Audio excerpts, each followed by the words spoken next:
আজকে দেখছি যে আমার মেয়ে খাটের সিপাই উইটা এক সিপাই ভয়ে এরকম আতঙ্ক হইয়া কালো হইয়া কাঁপতে আছে। কি হয়েছে মা এরকম কা?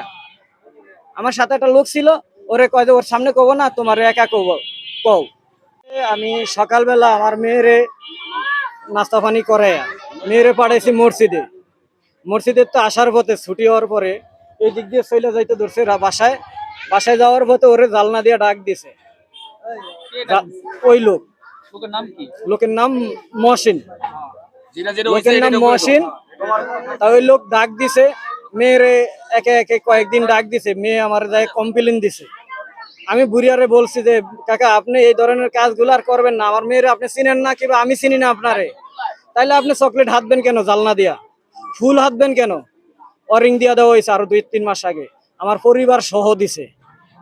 ঠিক আছে, দেওয়ার ক্ষেত্রে আজকে এই ঘটনা হইলো। আজকে স্কুল থেকে মাদ্রাসাতে যাইতে ধরছে, যাওয়ার পরে জালনা দিয়ে ডাইকা আপনার বলছে যে নাও আম্মু নাও চকলেট নাও, ফুল নাও, সুইংগাম নাও, মানে বিভিন্ন জিনিস হাতে ওনার ঘরে থাকে ডিব্বা ভরা পোলা ফান্ডে গুলো হাতে হাতে যায় না। আমার মেয়ে যায় না দেখে রুমে ডাকে, রুমে যায় না দেখে এক পর্যায়ে উনি আসছে।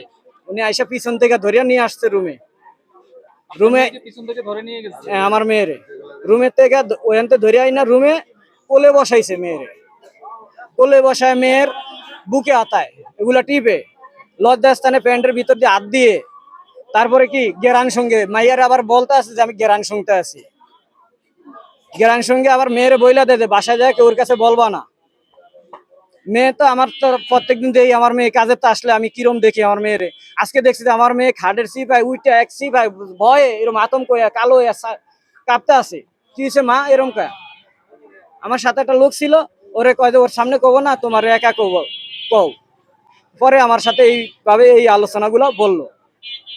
এই পর্যন্ত ওনার বয়স কত 40-50 হবে, এরকমই হবে। তো বয়স্কই তো 50-এর উপরই হবে প্লাস। ফ্যামিলি নিয়ে থাকে না, একা থাকে, বেচালার, একাই থাকে এক রুমে। আমার মেয়ে পরিস্থিতি এখন আল্লাহর রহমতে আমি তো সুস্থ দেখছি, আমার ওয়াইফের কাছে আছে, সুস্থ দেখছি। এই পর্যন্ত আমি যে ঘন্টা আনেকের উপরে এসে দেখতেছি না, পরিবার সহ।